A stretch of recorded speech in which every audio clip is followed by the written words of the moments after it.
everyone, and welcome to Chef AJ Live. I'm your host, Chef AJ, and this is where I introduce you to amazing people like you who are doing great things in the world that I think you should know about. My guest today is Dr. Ricardo Whyte, and I heard about him from a dear friend, Dr. Columbus Batiste, who's been on the show several times with Dr. Eric Walsh. And together, Dr. Walsh and Dr. Batiste have a wonderful YouTube channel called The Slave Food Project. And one of the episodes had this guest that I have today, Dr. Whyte, and he was talking about food addiction, and it blew my mind. So Dr. Batiste introduced us. He was kind enough to come on the show, and he is going to be talking about food addiction, which is the protected addiction, and he's going to explain what that means. Please welcome to the show, Dr. Whyte. It's so nice to meet you. Thank you, Chef AJ. I feel so privileged for you having me. Oh my God, the pleasure is all mine. I've watched a bunch of your videos, and you mentioned that you are an addiction psychiatrist. I know what a psychiatrist is because my brother's one, but what is an addiction psychiatrist? So after I completed my training in adolescent and adult psychiatry, I did at Loma University, I did a year-long addiction psychiatry fellowship at UCLA. That's so interesting. You ran the ward at Loma Linda for a while, didn't you? Yes, I was the medical director of the chemical dependency unit at Loma Linda University. Yes. So what got you interested in addiction? Was it because you struggle with them yourselves or family members, or was it just fascinating? Yeah, I often joke, well, it used to be my crack habit, but no. But it's close to that. I grew up in Brooklyn, New York during the 1980s.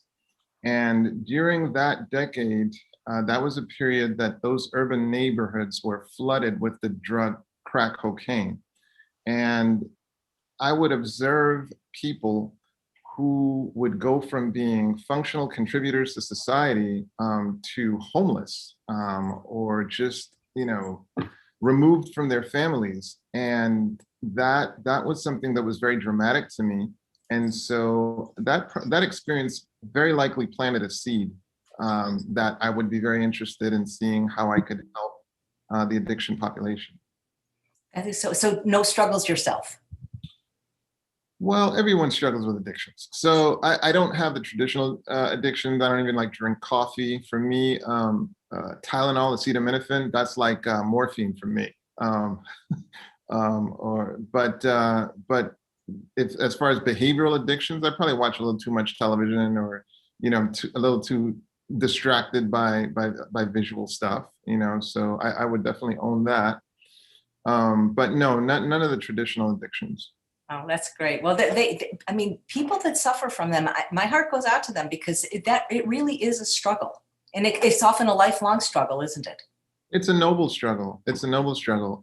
But when you look at what is an addiction is just something that you do compulsively that is associated with negative consequences.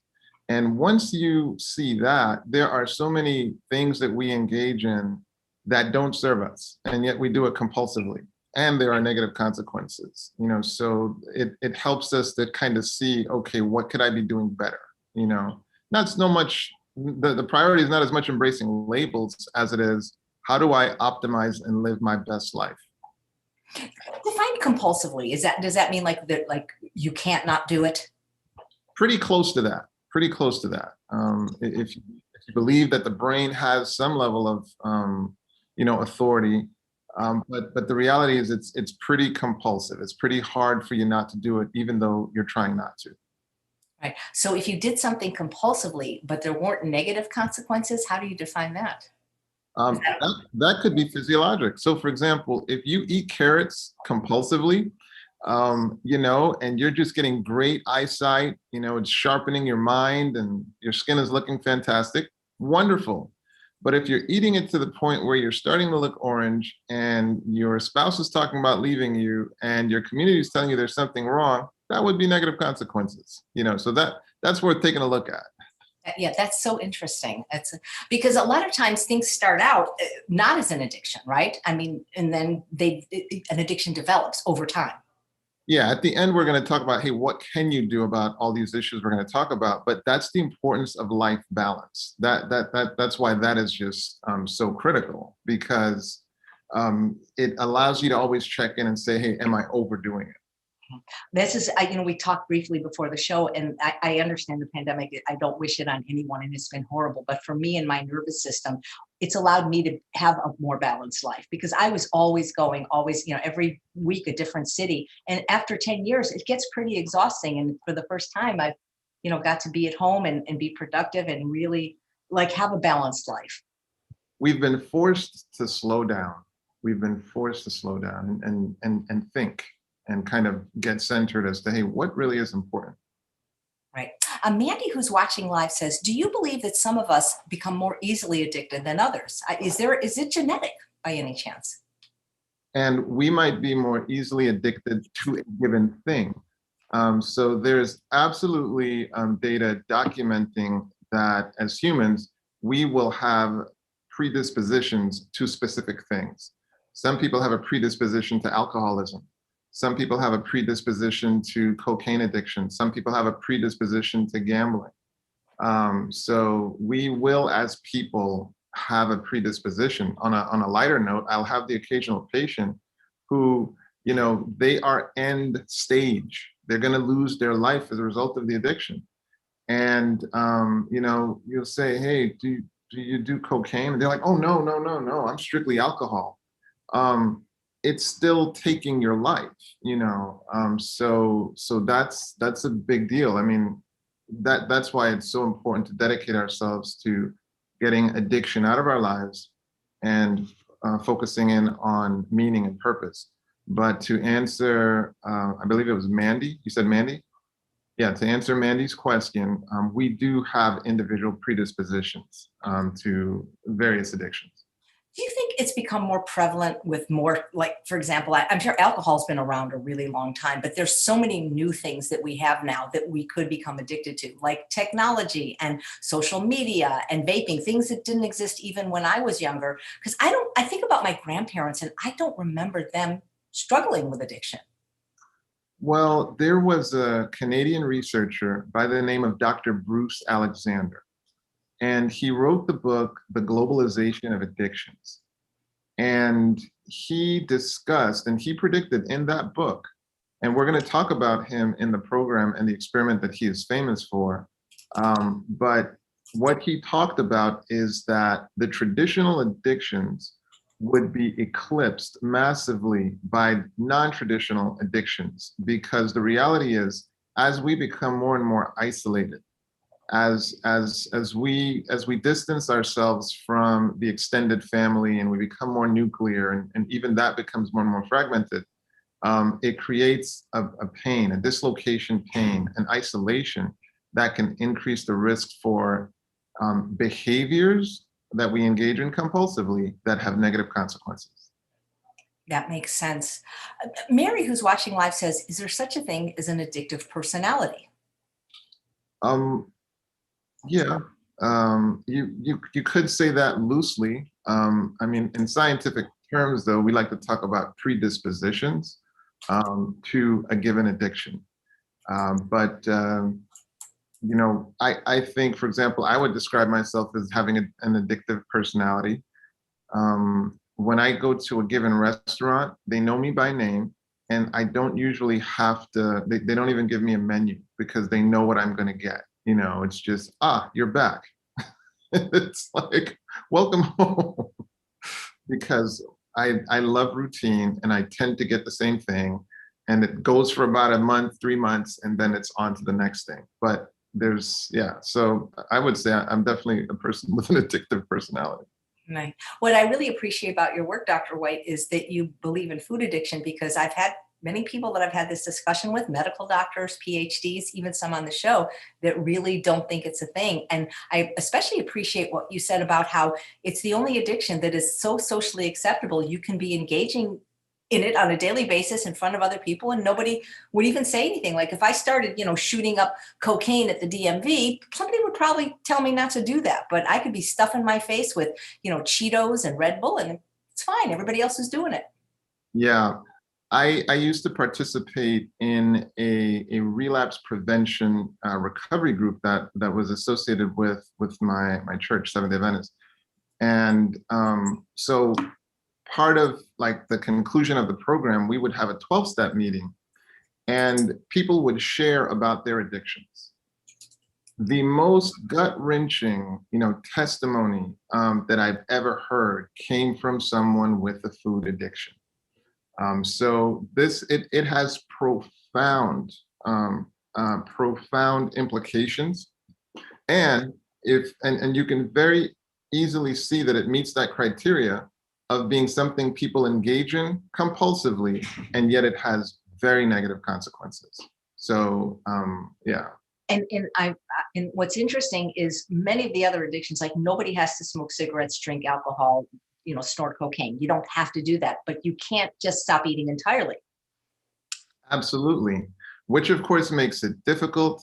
It's so embedded in culture, so it's a real challenge, because it is germane, it is inserted into the core aspects of our lives, so that maintaining healthy customs around eating is vital, but it's a huge challenge.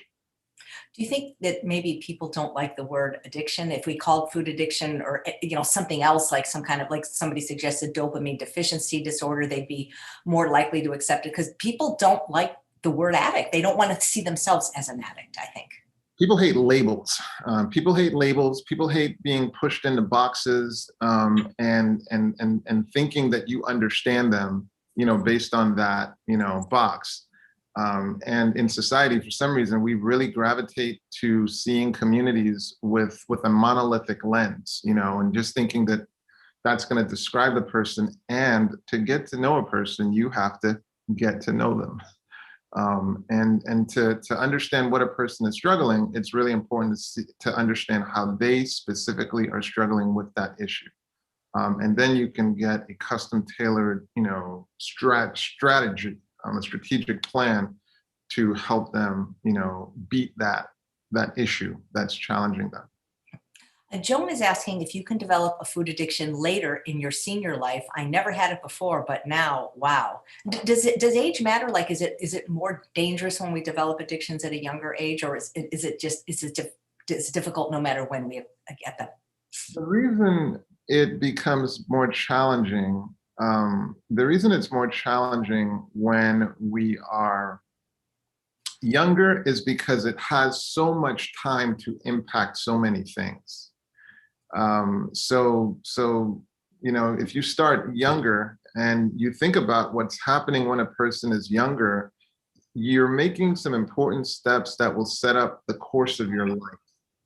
And so that's why, when things impact us when we're young, they can have a profound impact on our lives. Now, that said, we're going to see that as far as the statistics are concerned, eating disorders that will often contribute to heart disease, diabetes, hypertension, those are huge in terms of statistical killers of people. The numbers exceed, a million, and so we want to have a healthy, respect for these conditions. So getting it older, sometimes there's a little less. Did I freeze? Yeah, you did freeze. Oops. I don't know how it'll unfreeze, but I remove pin. Oh, whoops. What does removing the pin mean? Pinning is when you're the only one that you can be seen. So maybe if you clicked it, maybe unclick it, and we'll see if you come back. Okay. Well, let's see. Maybe I can put it in gallery mode. See if that makes a difference. We are learning today. Oh, but he's disappeared entirely now. Oh man. Okay, we'll get it to well, maybe he left. No. There we go. There you go. Perfect. You're back. So no, but so with food addiction having the profound impact that it can have, it's nothing you want to pick up and it becomes more challenging. It's nothing that you want to pick up in old age. And what you really want to take a look at is life balance and how that can combat how that can actually combat the addiction so that you can get back to life balance and living out those glorious golden years. Is food addiction, compulsive eating, emotional eating, are these the same thing? Are they similar in nature? Compulsive eating and then emotional eating. Well, with emotional eating, for example, the compulsion is being driven by the emotions. So you're seeing that core issue of compulsion. So you're in this emotional state that's sort of crying for distraction, crying for a different experience, and that different experience is provided by the foods and the chemical soup that's created in your brain that will result in an experience, however short-lived, but that you get that change of state for however short that period is. And so that's the hit, that makes you do it, even though there are very negative consequences on your health, for example. Right. It seems like the negative consequences last a lot longer than the pleasure. Well, we are kind of designed in such a way where the short-term positives, our tendency is that the short-term positives we might actually gravitate to. Now, there is an interesting study that was, of course, done in Stanford, where they looked at the two populations of children. They looked at children and they were able to divide them into two populations. So they would sit them down and say, hey, you can have the marshmallow, I believe is what they were using, where they said, hey, you can have the marshmallow, but if you can hold off, when I come back, I'll give you two. And so they were able to separate the groups into those that would wait for the marshmallow versus the wait and get two versus those that would insist on eating that one. And then they followed them like 20 years forward to see what was the outcome and were there any differences in the two groups. And the outcomes were staggering, so much stronger academic scores in those that could delay and get the second marshmallows, all kind of positive impacts, even things like higher scores on SATs, but more job fulfillment, higher ranking, all the kind of good markers. And what they were looking at was, at the end of the day, delayed gratification. And that is a function of the prefrontal lobe. It plays a very, very important role in us delaying gratification. So our tendency of, needing the short term, it can cause a lot of problems in our lives. And so, yeah, that little short benefit can absolutely be attached to some very negative things. And we're just focused on that short little benefit, even though it's ruining our lives. I always think of Mae West, who said, I can resist anything except for temptation. Just that little thing, Well, I know you prepared some slides for us. Would you like to share them? I would love to share them. So why don't I do that now?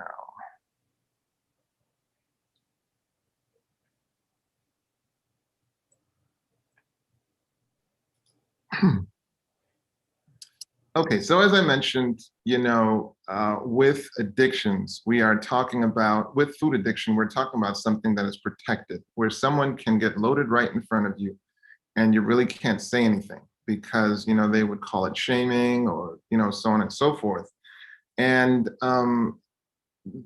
part of that protection is us not talking about food addiction and sometimes us not putting significant efforts into sounding the alarm that, hey guys, we can be engaging in a behavior that is hurting us, and we can be doing that compulsively, and that is the essence of addictions.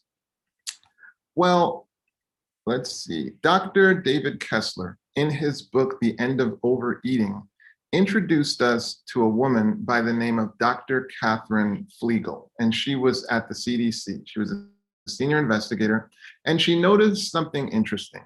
She noticed that a woman in her 20s in the 1960s would weigh about 128 pounds. And a and a woman in her 40s, back in the 1960s, would weigh about 140 pounds. But by the year 2000, a woman in her 20s was weighing on average 157 pounds. And then in the year 2000, a woman in her 40s was weighing about 170 pounds. Now, that may not sound staggering to us, but to researchers and data wonks and people who are epidemiologists, this was staggering. This was like earth-shattering. In fact, she didn't believe it. She actually wanted to, check the data again because this was such of a massive population change. And when she checked it, she found out that the phenomenon that she was observing was real. So the question before us today is, what on earth has caused this kind of catastrophic increase in weight gain in those two populations? Those are some of the things that we are going to deal with in this presentation. So very quickly, I am Panamanian, grew up in Brooklyn, New York, went to Atlantic Union College. I got my medical doctorate at the University of Connecticut School of Medicine. I did my psychiatry training at Loma Linda, and went back to, and then of course I did my fellowship training in addiction psychiatry at UCLA. And then for about the better part of 10 years, I was the chemical dependency director of their unit at the Behavioral Medicine Center. Now I am working at one of the community hospitals here in Southern California, where I am the section chief. And I'm also the proud founder of the Mastermind Institute, where we believe if you master your mind, you're going to master your life. Now, some people pride themselves on having their institutions coastal. Well, we at the Mastermind Institute have put our institution in the water. You'll see that our rooms actually are surrounded, by water. And of course, this is our lobby. I am joking right now. Okay, this is totally a joke. We are not in the water, but that's a building that I love to feature. But no, we're actually not in the water at all. So to deal with this question of what exactly are some of the factors that make food addiction a huge challenge, and how can we understand it and what can we do about it, we're going to go through the following. So I'm going to take you through, of course, the introduction, which we're doing now. I'm going to talk about what does healthy eating look like. And if there's healthy eating, then there is problem eating. And then we will also talk about the neurobiology of problem eating, because it's important to understand what are the neurobiological contributors to the problem. Then we'll talk about what the external contributors are to problem eating. And then we will talk about the consequences of problem eating, what can we do about it, and what is our call to action. Okay, let's start out with healthy eating. So with healthy eating, what exactly should drive us to eat, basically? We should eat because we are hungry, but then we should stop, not when we're full, actually. We should stop eating just before fullness. The scientific word would be satiety.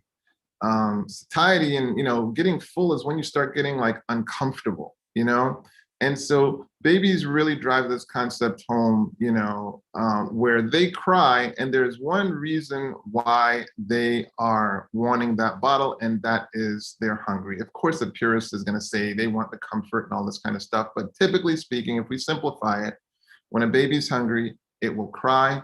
When it's fed, then it's finished. So again, we should stop before we're stuffed. And then we should pull back and ask, why should we eat in the first place? Have you ever stopped and asked yourself that question? Why should I eat? What's my objective in eating? And I remember there's this thing called Clubhouse. And so I was on Clubhouse and I encountered a hypnotist. And in her helping me understand her job, what she explained was actually what she tries to do is de-hypnotize people. She said, because people come in very hypnotized. And this is one of those situations where why you eat, you might not even be aware of the numerous drivers driving you to eat. And that question, why am I eating, might be one of the first alarms that could go off to help you understand that, you know, have I even identified the objective of why I'm eating? So some of the reasons that we should eat is, yeah, because we're hungry, but we should eat to source the reactions of life. When I was in biochemistry, I learned about things like glycolysis, you know, a process for making energy. I learned about oxidative phosphorylation. I learned about DNA repair. Okay, there are literally reactions in our body that carry out those sorts of things. There are even reactions that help support healing. Okay, now I mentioned DNA repair, and hopefully that should trigger in your thinking that if I injured DNA can go on to become cancer, you know? And so when you think about such of an important reaction, wouldn't it make sense that that reaction have all the resources that it needs? And think about the average person. Do they go through life thinking about what are the nutrients I need to eat to support the glycolytic process, or oxidative phosphorylation, or DNA repair, or tissue repair, or brain function, heart function, lung function? Am I eating to support the functions of my body? And too often we don't see people thinking about those things as they eat. Another thing I want you to think about when you eat, when we were babies, after we ate, if we had a kind caregiver, they would burp us, you know, because the food needed to be jostled around, you know, so on and so forth. And you will see babies scream if they're not burped, right? And so one of the really good things that we can do after a meal is we can go for a little walk. We can do a little light activity because it's almost like it burps us. You'll feel the food kind of just moving around. It will promote gastric motility, but these are some wonderful things that we can do, and we can get on with the business of life after we've eaten. Okay, so the other thing it's worth understanding is, well, here we are eating. So I'm putting food into this system. What do I know about how this system works? How this system works. So Chef AJ, when I was in medical school and we learned about the gastrointestinal system, this is one of the most elegant systems in the human body. It's one of the most elegant, brilliant, amazing systems. In fact, the gut sort of has its own brain. Its innervation is sort of independent of the brain in some ways. Like it runs its own show. It is so incredibly well designed. There are ways in which the gut, the gastrointestinal system, is actually similar to the heart. The gut actually has pacemaker cells. I'm sure if you've heard of the heart, you know the heart has pacemaker cells. The gut has pacemaker cells. You could look up interstitial cells of Cajal. It was one of the most striking things to me that it really has some of the motifs that the heart does. Yeah, the gut is absolutely amazing. They'll also say that the gut is similar to a nephron. A nephron is the building block unit in the kidneys. The kidneys are responsible for purifying your blood. Your kidneys fail, and then you end up having to either get a transplant or you got to do dialysis. And then you understand the amazing work those organs were doing. Well, when you look at the fluid shifts that occur as the gut is doing its various tasks, it's actually got some analogy similar to a nephron. But I thought it would be worthwhile for you to hear what it is that your gut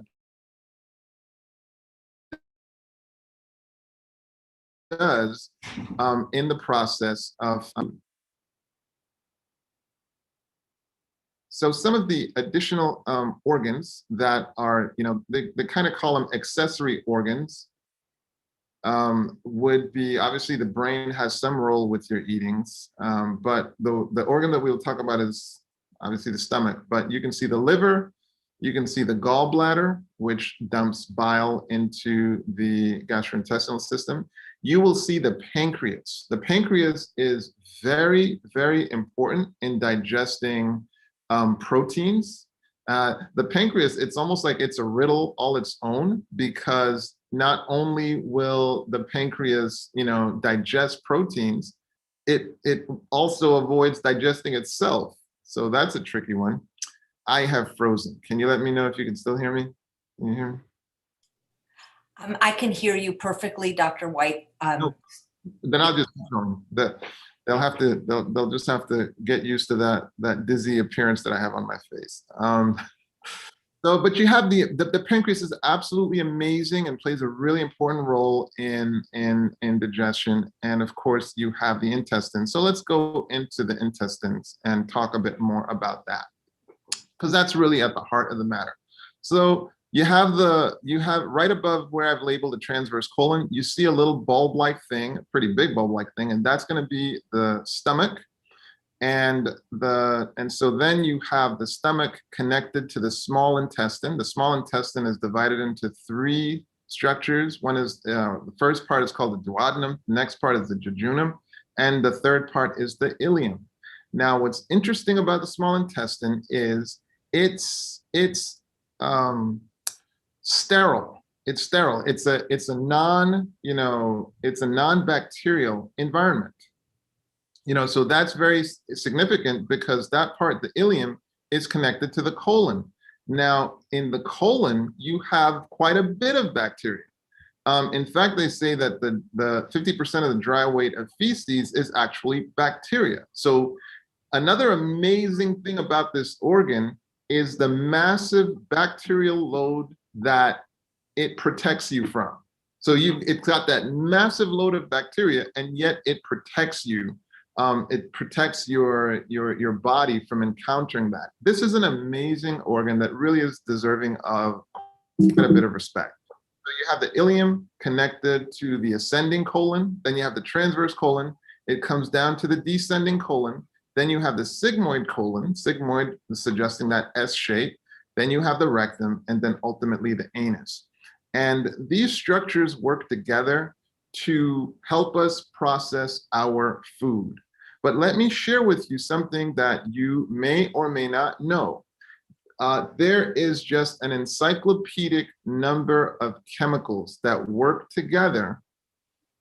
Here I misspelled hydrochloric, but don't pay attention to that. But anyway, there is just almost like an encyclopedic number of chemicals that I've not even listed, to any exhaustive degree. I just highlighted them.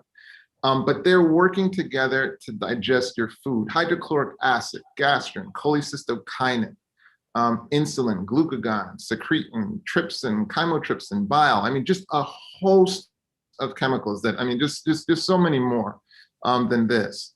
But in addition to that, what I really want to direct your attention to is some of the constrictions that happen in your colon to facilitate the process of gastric motility. So when you start eating, and you may even notice this, you may even feel it, but if you start eating, it can trigger the gastrocolic reflex.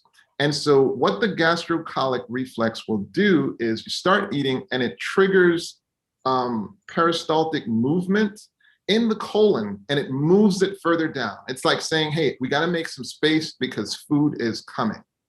All right. And there's what's called segmentation contraction. But then what I really want to direct your attention to is the migrating myoelectric complex. Okay. I'm not trying to make you gastrophysiologists today, but I do want you to be aware of this wave, because it is very, very important. And a lot of times, too often, we have neglected its importance. And we actually interrupt its ability to do what it's trying to in our bodies. And so let's talk a little bit more about this migrating myoelectric complex that we are going to call MMC. So what the MMC does is it gets initiated when we are fasting. It gets initiated when we're fasting. And it plays a really important role in cleaning the system, all right? It prevents backflow of bacteria from the colon into the ileum, all right? I just mentioned that the dry weight of feces is 50% bacteria. That is a lot of bacteria. And I just shared with you that there's a wave that occurs in the colon that pushes food, forward towards the anus. And this and important, and why it's important is because it's important for cleaning the system and preventing the backflow of bacteria from colon into the ileum, moving back into that small intestine, which we said was sterile. And it repeats, it cycles, it repeats every 90 to 120 minutes during fasting. I hope you heard that. It repeats every 90 to 120 minutes during fasting. So when we're not fasting, we actually are interrupting that process. So what you can see, what this is emphasizing is periods. So you eat what you're supposed to, right? But then you want those periods where you're not eating, where the system is allowed to rest. And besides the system just resting, part of what's happening is important waves that the colon conducts, which have an important role in cleaning, in reducing the risk of bacteria contaminating what should be sterile environments. These are some of the things that get carried out when we allow the colon to rest. Okay, so this is something really, really important. So if someone, if someone was, what they call a muscle head, or if they were hardcore into weight training or what have you, they would be able to lecture you for about 2 to 3 days on the importance of muscle recovery. Okay, they would tell you it's really important to let your muscles recover. You got to let your muscles recover. And that same person may very likely tell you that you should eat 7 times per day. Okay, there is a tremendous cognitive dissonance. There's a tremendous conflict in that. If muscles should rest, then the gastrointestinal system also deserves its period of rest. And it's in my personal opinion that eating about 7 times per day can violate that. Now, I'm not talking about special diets, and please, I'm not your medical doctor. This is something you definitely want to consult your personal practitioner for. But in my personal opinion, I believe it's important for systems to be allowed period to rest. And in the case of the gastrointestinal system, one of the important things that's carried out during resting is this MMC, this migrating myoelectric complex, which plays a role in pushing food forward and reducing the risk of contaminating that ileum. Did that make sense, Doc, Chef? Sorry about that. I have myself muted. Yeah, this is fascinating. People are saying that we have a doctor watching saying this guy is amazing. I've never heard of that. I've heard of the migrating motor complex in GI, but I've never heard of the one that you're mentioning.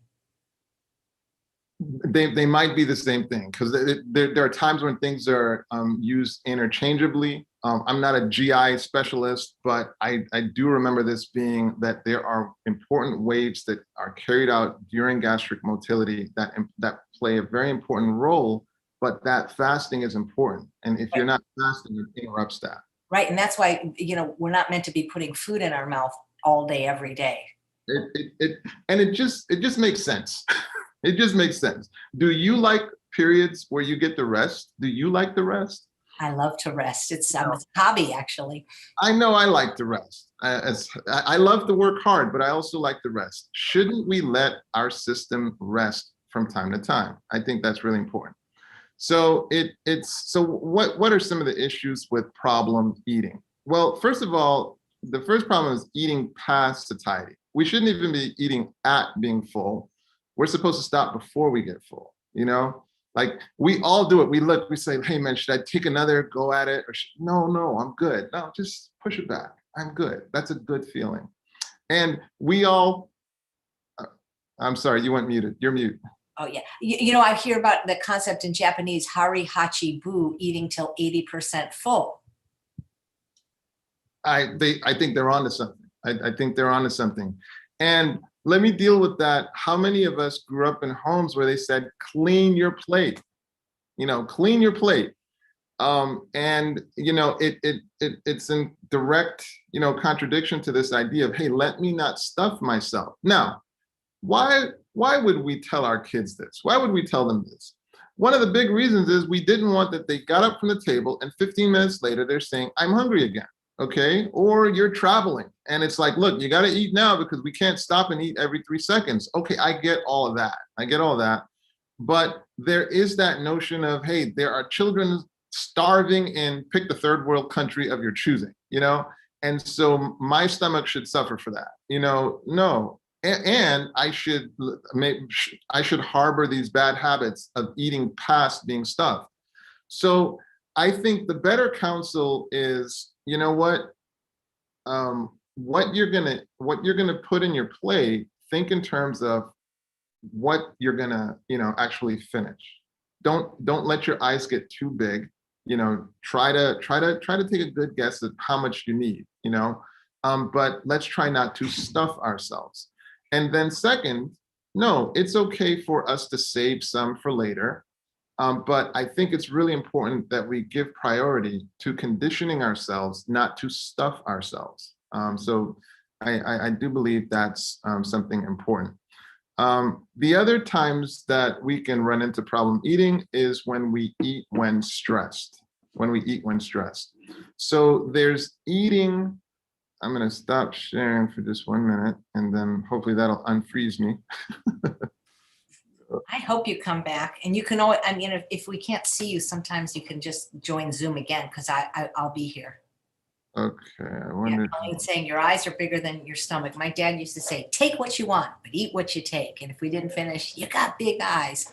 Exactly. I don't remember what country they were telling me 55 years ago that I had to clean my plate for. Exactly. I'm gonna avoid saying any names. I'm gonna leave and then come right back. Great. Okay. I'll talk to the folks. That'd be great because we want to be able to see him. He has a great voice, doesn't he? Dr. Strucker, I see you watching and you're mentioning Dr. Gabor Mate. Do you know him? Because I'd love to interview him. If you do, if you can introduce me. Let's see. Ooh, tomorrow we have an animal sanctuary from Hawaii on. That should be great. So that would be fun. Saturday, we have Nurse Eugenia, and Sunday, 2 shows. We have another animal sanctuary, Peacefield Farm, and at 2 o'clock, a wonderful lifestyle medicine doctor, Dr. Judy Brangman. If you want the schedule, simply sign up for my mailing list, chefaj.com. We don't really send out a lot of stuff other than the schedule every Sunday and, recipes, that kind of thing. Hopefully he's coming back now.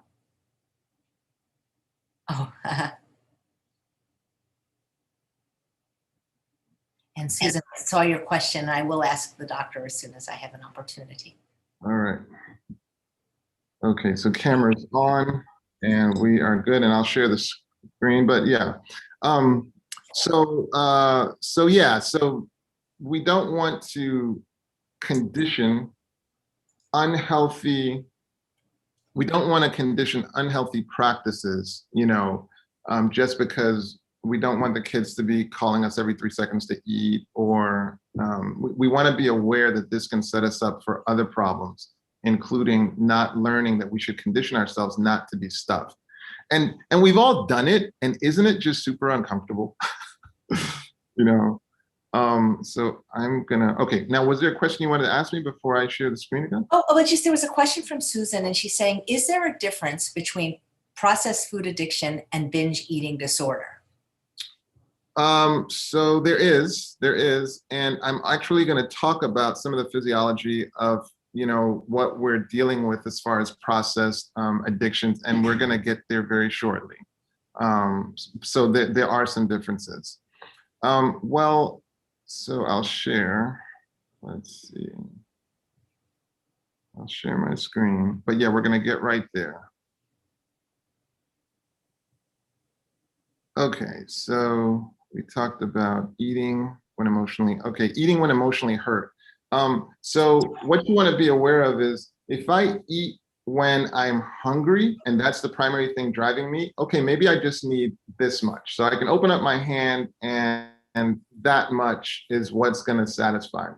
But if I'm eating because I'm emotionally hurt, now I'm going to need maybe this much. So maybe like this massive magnification of quantity because I'm eating way past, being filled. And we're actually going to talk about some of the chemicals that can get released with certain foods. All right, so eating when emotionally hurt can definitely be problematic. And then there's eating culturally. And what I mean by that is we find every reason to eat in our culture. Someone was born, time to eat. Someone dies, time to eat. It's a season, time to eat. Nurses' Day, time to eat. Doctors' Day, time to eat. Attorneys' Day, time to eat. Then of course you have Garlic Day. So eating is very embedded in our culture. And I think part of what you want to do is you want to design a culture that is going to actually support healthy eating. You have to design it. You have to take a look at what are those cultural customs that are driving unhealthy eating and design it, plan around it so that culture starts to work for you in terms of helping you to eat in a healthy way. So this is absolutely gorgeous, but I put this in here to remind me to share with you that just because you're eating healthy doesn't mean you can't overdo it. You can still overdo it even though you're eating healthy. And so portion control is still a factor even though you're eating as healthy as a rabbit. So be aware of that. But this is kind of the stuff that we usually think of when we're thinking about, really unhealthy stuff and overdoing it. Of course, obviously this is way overdoing it, but it has a consequence. It has a consequence in that when you tend to feel uncomfortable, And I think an important thing that you want to do is start to become aware of how that food experience is making you feel. I know for me, it is very painful and uncomfortable when I overeat, and it's unpleasant. And so it's like after the experience, I tend to commit myself to saying, hey, you know what? Let me not do that again. And then when I don't overeat, it feels really good when I don't do that. And so I let that good feeling reinforce, no, I've had enough. I'm good. I remember when we were kids and, you were stuffed and they'd be like, so would you like something to drink? And you just didn't have the presence of mind to be like, no, what are you going to roll me out of here to go home? And you drink that one more thing and you were almost incapacitated. And, hey, it happens to everyone, but hopefully that would provide you some feedback that, hey, I got to stop doing this to myself. And so, of course, then, we all can think about, sleeping. Now, I want to bring up here that too often we're eating late in the evening so that when the other systems in the body are quieting down, it's almost like the gastrointestinal system is going full blast. And some of the insomnia that we are complaining of is the body's just out of sync. And instead of the gastrointestinal system being nice and calm and it's basically now ready to sleep because there's nothing else going through it, instead it's going full blast. And so it's very uncomfortable. You're at risk for things like regurgitation. And so that's food going back up your throat, and not just regular food that's been mixed with acid going back up your throat. And so that's why sometimes you wake up and your throat is burning you. And so these are not, good things. A gastrointestinal, gastroenterologist could tell you some of the things that you're putting yourselves at risk for when you do that.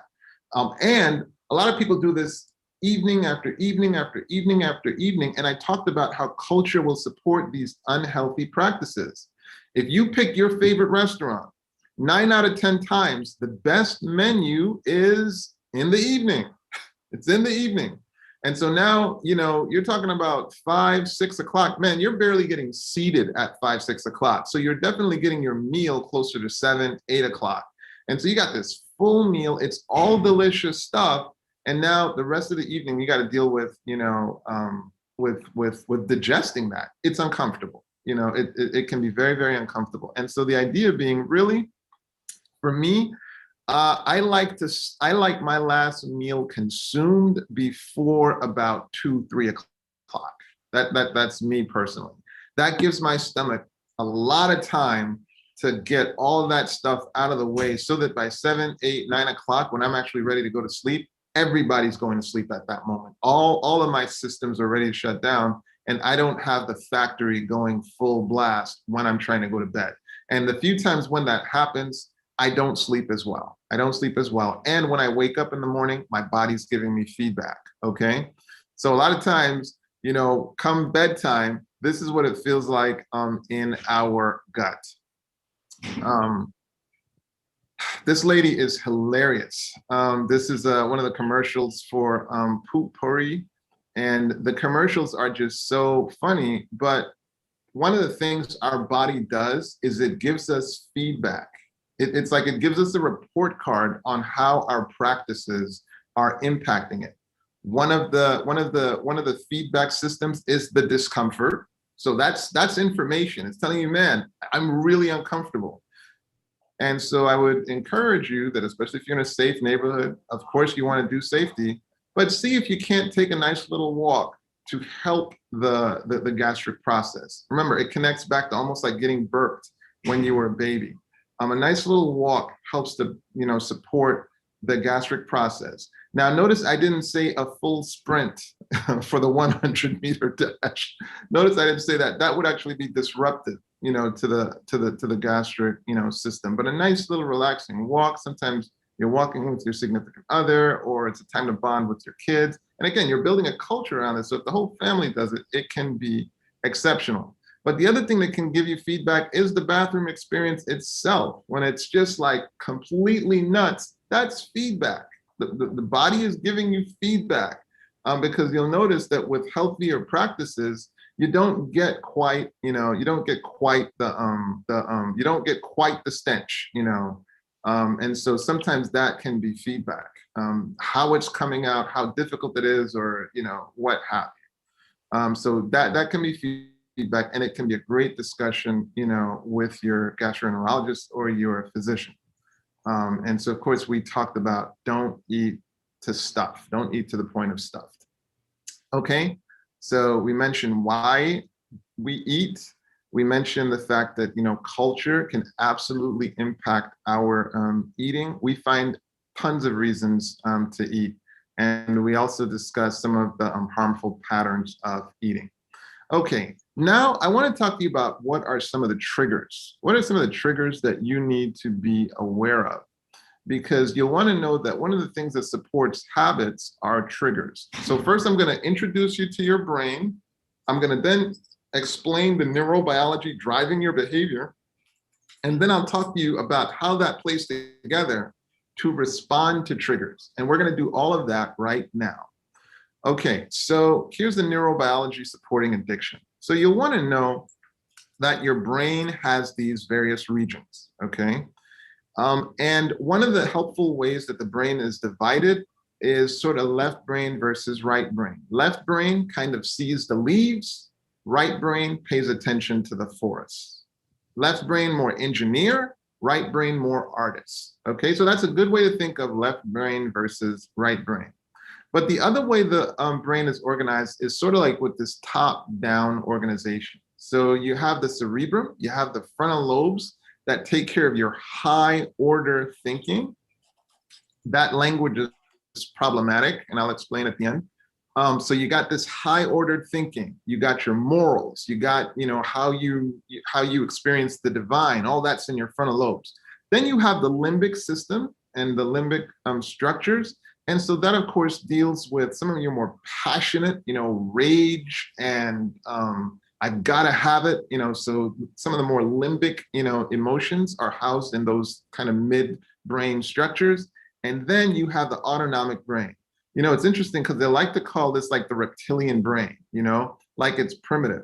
Now you tell me, which is more primitive, an automatic car or one that's manual? Because within the automatic brain, you have the autonomic brain, you have structures, right, that control things like heart rate and breathing rate and things and all these processes that you don't even have to think about. That would be some pretty high ordered, you know, artificial intelligence, if you ask me. Whatever the case, you have those three different layers, you know, of the brain. And of course, the brain is very difficult to study because its level of integration and its capacity to reassign function make it something incredibly difficult to study. So you want to be aware of that. But for purposes of our discussion, it's got this top-down control, all right? Well, now let's get even a little bit deeper. The basic building block unit of the brain is the neuron, all right? And so you see the neuron with its cell bodies, you see that long, you know, structure called the dendrite, and you see how it's got little nodules, and so that's the myelin. And then you see those little circles, those little spheres coming out of it that are signaling the neurotransmitters that can come out of the endpoint, okay?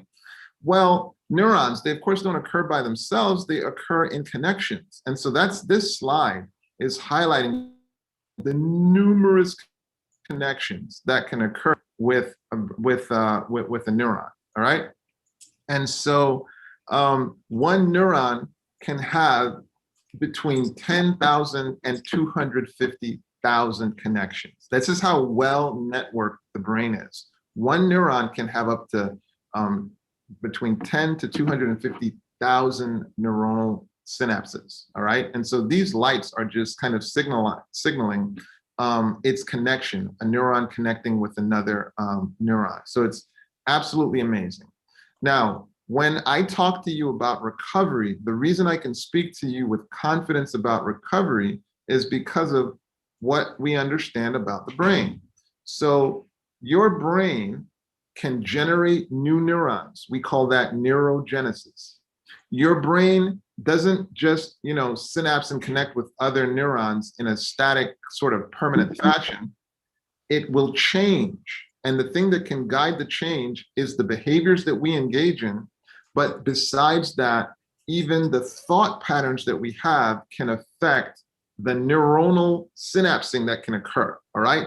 So I want you to see that your very thoughts will impact how your brain functions.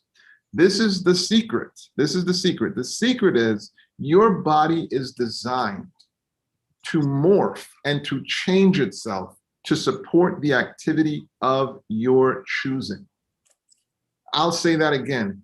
Your body, but especially your brain, is designed to morph itself, to change itself. It will form new neuronal networks to support the activity of your choosing. So my camera just went off for some reason. Well, I can see you. I can see you. Okay, am I frozen or? Nope. But I'll just do it again. Okay, I'll just share it then. I'll just share it again. Here we go, and I will report that. All right, so yeah, I'm gonna say that again because it's just that profound. Your brain is designed to support the activity of your choosing. That's how amazingly we have been designed. Okay, here's the next issue. And it's buffering, but it'll get there. So I want to introduce you to the neural circuit that explains why you experience joy, okay? I want to explain the neural circuit that explains why you experience joy. And so it's just buffering, but it'll get there. All right, there it is. Okay, so if you see that green line and you see a little purple that's highlighted, so you have the ventral tegmental area. And so what it's talking about, it's neurons that have their cell bodies in this area. Well, those neurons use a neurotransmitter called dopamine, and they then project to what's called the nucleus accumbens, all right? The nucleus accumbens. The nucleus accumbens is that structure that when you're engaging in something that's addictive, it tends to increase dopamine release at the level of the nucleus accumbens. I'll say that again. So behaviors and even substances that are addictive, what they have in common is they tend to be related to the release of dopamine at the level of the nucleus accumbens, all right? So it's really important to understand that. So remember I said that neurons are kind of, they synapse. So this basically is a illustration of two neurons, and you're seeing that neurotransmitters are going between one neuron and going to the other, because when they land, when the neurotransmitters land on that other neuron, then it causes signals to be generated. And this is the basic process of how we think and how we move and how we live. You know, this is that basic, concept that explains it. And so to magnify it even more in the context of our discussion, so here you have our neuron, here you have vesicles. The vesicles fuse and then dump their neurotransmitter content into the synaptic cleft. That's this space here. It'll go and actually connect with the receptor, and the signal will be generated that ultimately results in you experiencing pleasure. Okay, so this is just a magnification of that process. But let's go a little deeper. Let's get even more clear. So you have one neuron above, another neuron below. And what you're seeing in the diagram to the left is you're seeing those little yellow cheese-looking balls coming out of the transmitter, coming out of the dopamine transmitter, and landing on the receptor. Lands on the receptor, sends its signal, powerful signal. Ooh, food, good, right? Then it'll get off the receptor eventually and go back up the channel, and the activity will go away. Well, what would cocaine look like in this system? Well, fortunately, we have the very next slide over is showing you, besides the yellow balls, we're also seeing a big red ball. So again, the dopamine, the yellow balls can go interact with their receptor, but when they try to go back up the channel, those red balls are blocking it. They're blocking it. And so now you get this massive amount of dopamine that is overstimulating the receptors, and you're getting the powerful signal for that good feeling that results from cocaine because of its effect of blocking. It doesn't allow the dopamine to come back home, and so it continues to just stimulate the receptor. Hopefully that's pretty clear. Well, amphetamines will cause a spike in dopamine. Cocaine will cause a spike in dopamine. Nicotine will cause a spike in dopamine. So will morphine, okay? And again, behaviors that are addictive will also do that. Now, you should be asking yourself, well, what's wrong with that? Why would that spike in dopamine be a problem? Okay, well, this is a cross-section of the brain, and what it is showing is this is a stain for the dopamine transporter, all right? And in fact, it's staining for the dopamine transporter in a healthy person compared to a person who's been abusing methamphetamines. And so what you see is that in the drug abuser, their dopamine transporters have been damaged. And so now you get to compare it compared to the control. This person is going to have trouble experiencing joy, all right?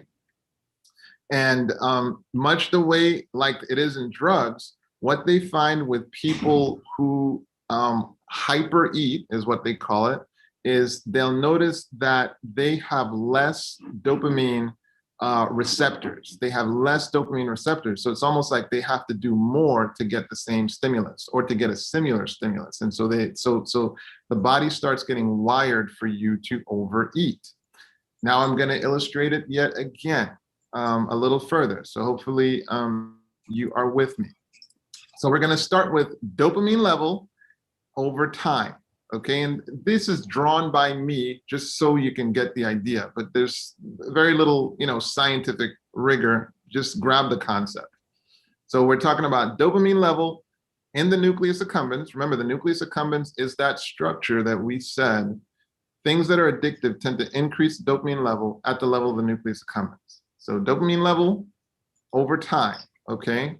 So when you're engaging in normal life-sustaining activities, this blue line is showing the rise of dopamine over time. So whether you're having sex or you're eating a good meal or you're taking a nice walk or you're enjoying a nice sunset, you get this peaceful rise in dopamine. But here's the really cool part. It peters out nice and slowly over time. Notice the drop off is not that dramatic. Well, what would it look like if, in contrast, a person took a hit of cocaine? And before we go there, let's also mention that there's what's called a hedonic set point. So in other words, for you to experience pleasure, the dopamine has to go above this level, right? And once it does, now you're experiencing pleasure, all right? And so I call this the old hedonic set point, old compared to what will be the new hedonic set point in a second. So check this out. So now on the other hand, if a person takes a hit of, let's say, cocaine, there is this massive spike in the dopamine level at the level of nucleus accumbens. But it plummets below baseline pretty quickly. And notice it was a fairly short amount of time. So that's the thing with cocaine. The high from cocaine will last for about, I would say about 30 minutes, right? And then the person can feel actually less good than when they actually started. And so now they take another hit, but again, it plummets really quickly. And notice it doesn't go up quite as high as it did, before they did it that first time. And so of course they call that chasing the high. But there are some interesting things that are happening. So what am I talking about? Well, remember there was this old hedonic set point? Well, with that constant spiking that's occurring with the cocaine, you're getting the release of a hormone called corticotropin releasing hormone. I believe that's an H, but it's a stress hormone. Well, what it does is it ends up driving up the hedonic set point. And so now those natural activities that you were engaging in, so whether it's talking to someone or sexual activity or enjoying a nice meal, it just doesn't quite do it.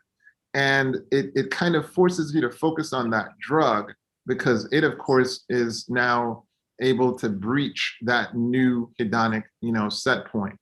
And so I remember going back to when I was in Brooklyn and we would encounter a person who was dependent on crack, for example. They weren't doing anything else other than focusing on getting that drug. And now from a neurobiological standpoint, the other stuff just wasn't doing it for them. All right, well, I was gonna talk to you about triggers. So what exactly is going on when there are triggers? So let's talk about that now as we're starting to wind down. So if I take a monkey and I teach it how to do a given task, so it does the task. So I ring the bell, it does the task, and then I give it a treat, right? What exactly is going on in its brain, especially as it relates to dopamine, as it's carrying out this task? Well, what Dr. Phillips identified was when they injected dopamine into the reward center of the animal, it would start bar pressing. It would start bar pressing to get the substance dispensed to it. So he identified the impact dopamine would have. Dr. Schultz identified the fact that there would be an increase in the dopamine level of the brain of the animal, even when the bell rang. So before they even got the task, before they even got the reward, there would be an increase in the dopamine level. And then Dr. Mole and Dr. Piazza, what they identified was if you injected glucocorticoids into the reward pathway, the animal would start to engage in the activities in pursuit of getting that substance. So they would engage in what's called like addict behavior, right? And what it's highlighting is the role of stress hormones in driving addictive behavior, all right? And so what Dr. Schultz's, work did in terms of highlighting the role of triggers is that when you're engaged in an addictive substance,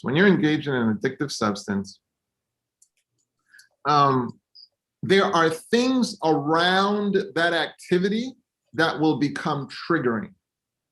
And so that's the reason why it might be the people that you're associated with. It might be a corner. It might be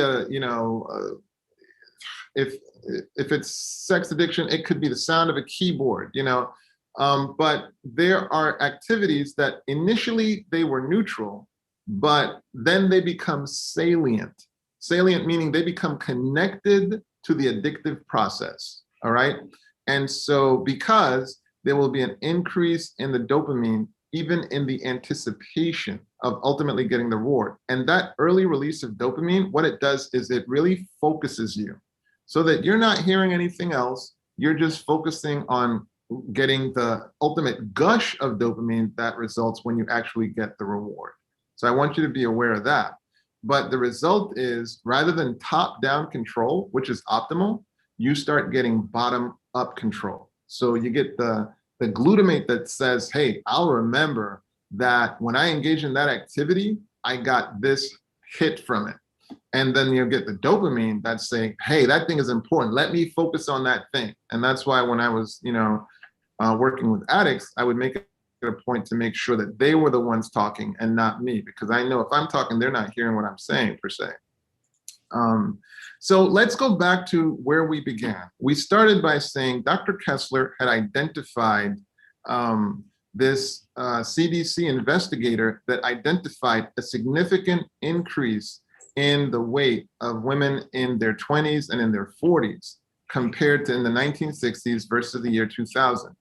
And what they found was that foods that have the ideal combination of fat, salt, and sugar are responsible for a significant increase of what are called endogenous opiates. Endogenous meaning our body makes opiate-like substances. And foods that have the right combination of fat, salt, and sugar will cause optimal release of those endogenous opiates. And that will have us eat past just being hungry to eating to experience those endogenous opiates. And so, of course, we'll be eating more. And of course, it will be more compulsive. When we talk about opiates, you want to know that the two things that opiates do is they cause pain relief, they cause physical pain relief, and they can also be emotional. They can cause emotional pain relief as well. So that's what makes opiates so compelling in our society today. I want to make you aware of a brilliant researcher up at UC San Francisco by the name of Dr. Josh Woolley, who did a very interesting experiment. What he did was, if you take a rat and you engorge it on bananas, when you give it a chance to choose between bananas and chocolate, it will choose chocolate. If you engorge it on chocolate and you give it a chance to eat chocolate or bananas, it'll choose bananas. If, on the other hand, you engorge it on bananas, and then while it's eating the bananas, you give it a shot of an opiate, when it gets to choose what it wants, it's going to choose the banana. Again, if you engorge it with chocolate and you shoot it up with opiates while it's being engorged in chocolate, when you give it a choice what to eat, it's going to choose the chocolate. So what you're seeing is that endogenous, so it's almost like it implies that if you're getting massive endogenous release of opiates, it's going to make you kind of addictive to that food. I mean, so that would be, partly the implication, but I'll leave it to the researchers as far as what they ultimately think. So what are external contributions to problem eating? Well, you get, how is the food farmed? What's happening there? How is the food manufactured? So how is it packaged? How is it chemically designed? Okay, then how is it marketed?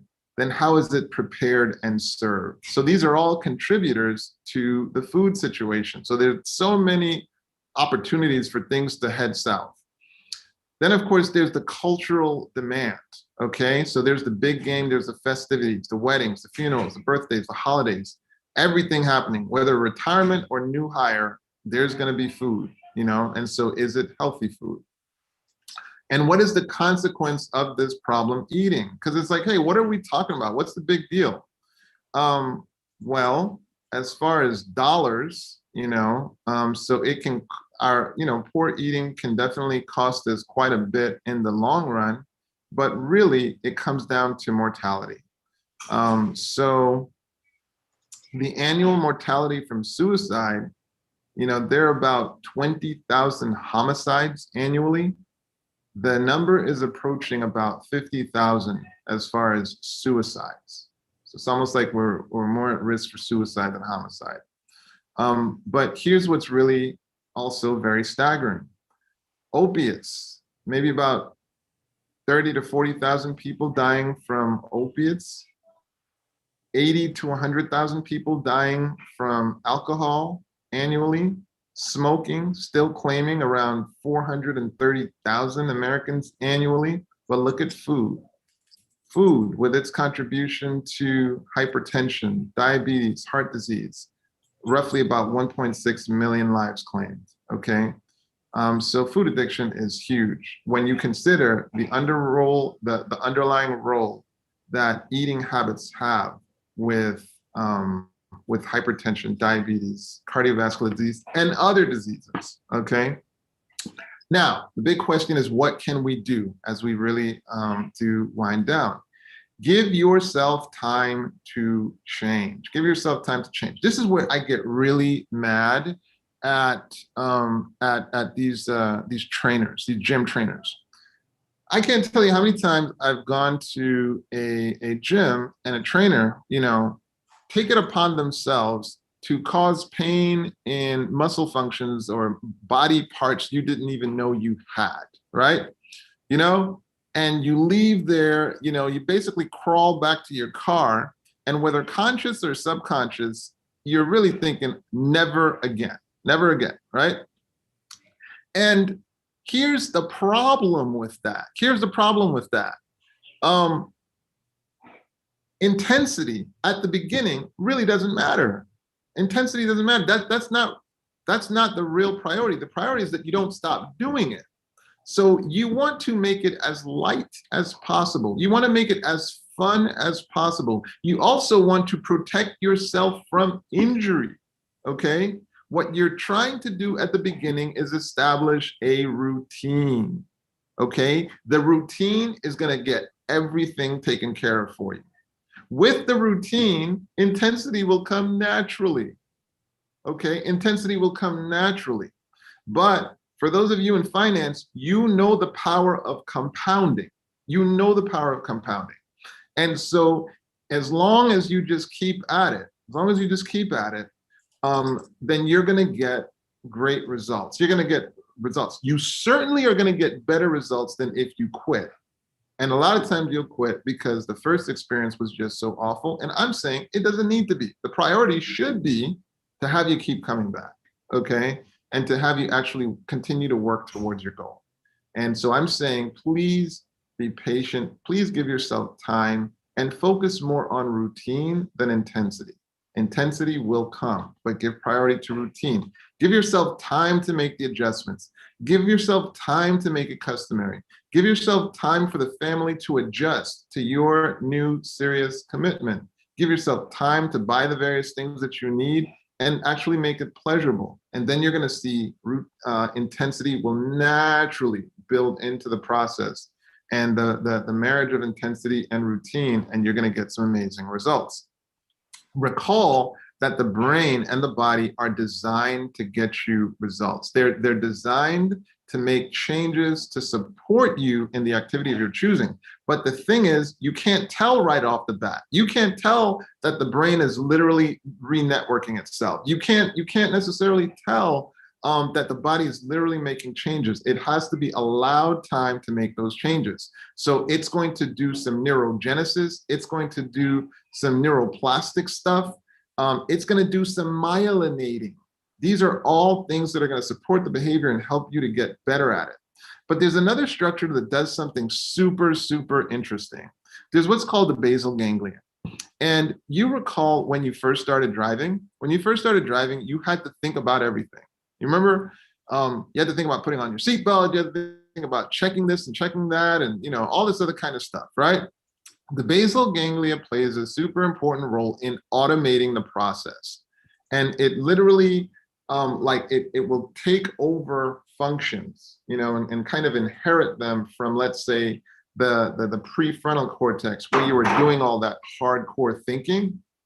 Instead, with the basal ganglia, things are more automated. You're not thinking about it as much. You're still thinking about it. Of course, you're still thinking about it, but it's not as much. We both know, as we're walking to the parking lot, we're not really thinking about driving if you've been at it for 10, 20 years.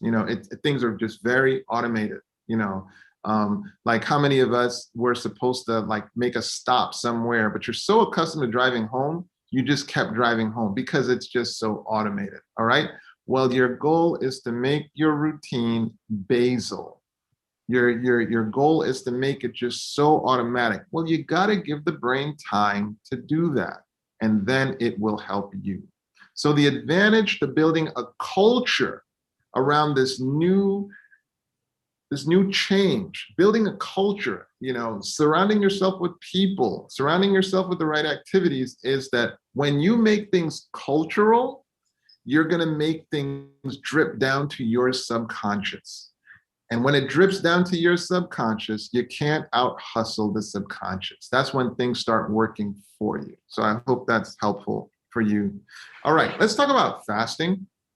And let me plug a documentary called Fasting that I found on Amazon Prime. I forget who the authors are.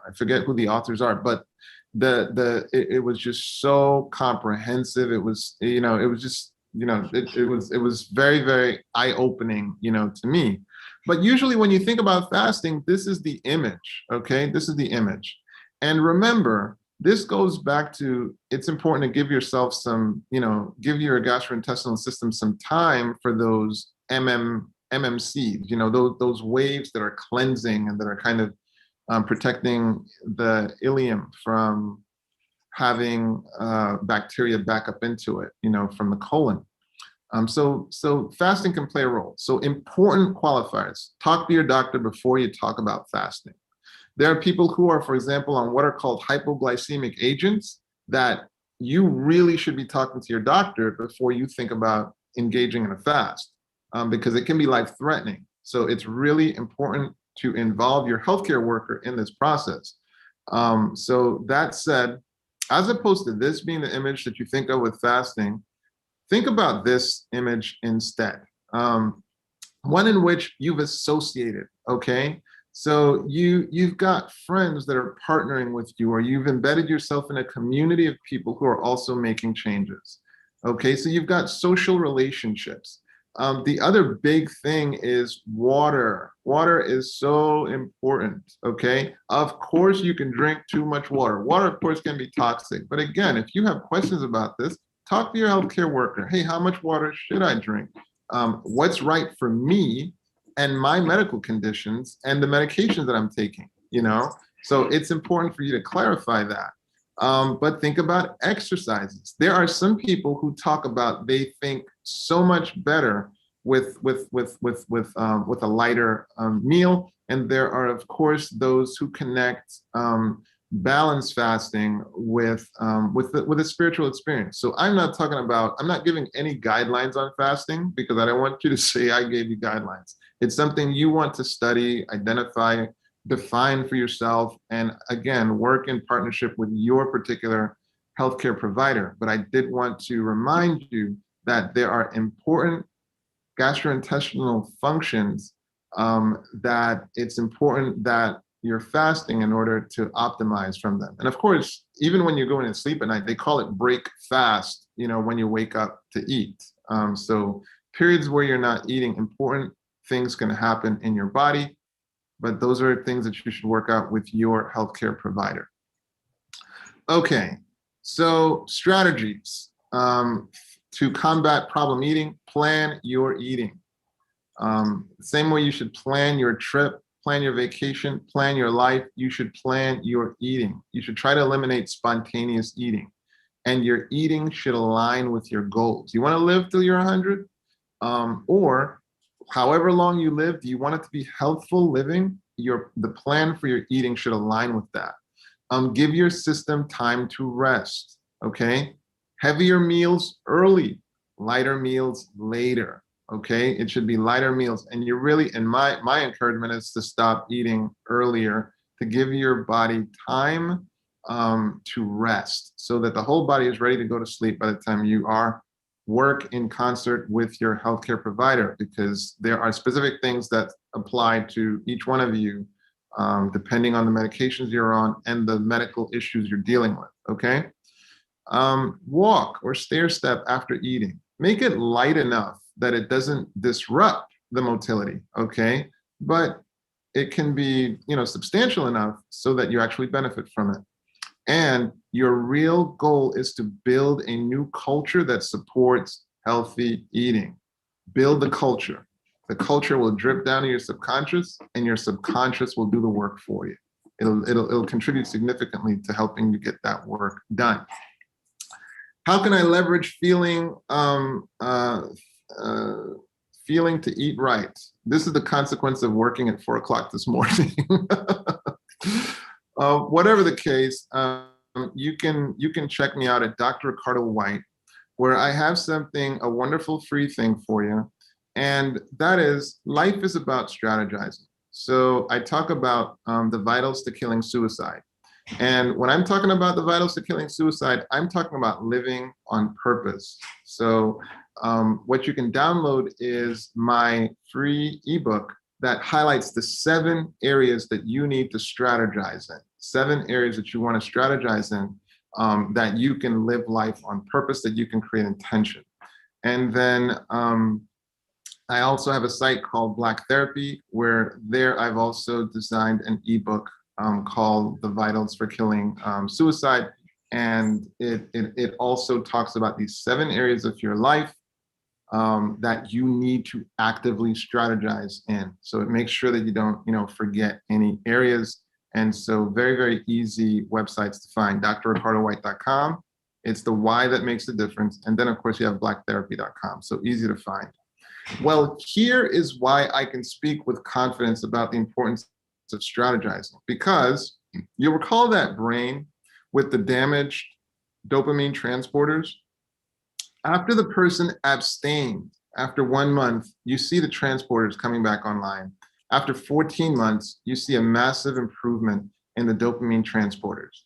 So not only will the body change itself and modify itself to support the activities of your choosing, the body also has powerful abilities to heal itself. Obviously, not in every situation, and the degree will vary, but it tends to heal itself. So that's a powerful incentive and encouragement for you to do the best that you can in terms of giving your body a chance to heal and providing the nutrients that allow it to heal. That's super, super important as well. So please do not miss, that. And I'm going to just finish off with this. So a lot of people are asking themselves, what is their purpose? And so you'll want to know that your purpose occurs in 3 dimensions. The first dimension is your path. So life events, significant life events can kind of lay the foundation and give you clues about what your purpose is. But the next dimension is your talents. And you're responsible to turn those talents and hone them into skill. And then the last dimension is the calling to God-likeness. So Genesis tells us that we've been made in the image of God. And God has empowered us with the ability to really get good at the gifts that he has given us. Well, within that triangle lives our purpose. And so what are the various realms that we should be living our purpose in? And so that's what I talk about in my ebooks, where I highlight the 7 vital areas. And then, of course, imbalance in the various areas of what can cause so many problems, imbalance. And so the goal is to live more balanced. And of course, a balanced life is really coming from balanced thinking. So I just leave you with this. So there was a hunter he had, killed an animal, but he was out there by himself. And so what he did was, he killed the animal and he set up the camera to take an image of him with his kill. He's this proud hunter. And so what he found was, the next day when he developed the film, he saw that as much as he was the hunter, there was somebody looking at him to be the prey. So be careful out there. A lot of times we think we're the hunter when in fact we are the prey. So be careful out there. Watch your eating habits so that you can really live up to the calling that sits on your life. Questions? Oh, this was amazing. People are asking really mainly if you're going to write a book about this. Oh, absolutely. Absolutely. I'm in the process of writing a book as we speak. We are in the proofreading stage right now. Oh, do you know what it's called and when it'll be out? And if you're done with slides, maybe stop share and then we can get you bigger. We're looking at, let's see, I can stop. So now I got to get my camera back on one way or the other. So I'll leave and I'll come back. Okay. I'll leave and I'll come back. Okay. Oh boy. So guys, this was a lot. I have to listen to it again to get a lot of the nuances because I was trying to take notes. Thank you for your comments. And I appreciate them. And for those of you missing Jessie, she's with family. So thank you for your good thoughts. Those of you watching in replay, like, who's Jessie? Well, we have a Zoomunity here. It's a Zoom community on Zoom where we have a lively chat, which is mostly active on YouTube. Those on Facebook, unfortunately, when you post, we don't see your comments. So anyway, what if he never comes back? Well, then if so, I'll have to close the show. But this was a wonderful presentation. And please come back tomorrow when my guests are from it's called Leilani Animal Farm in Hawaii. All right, guys.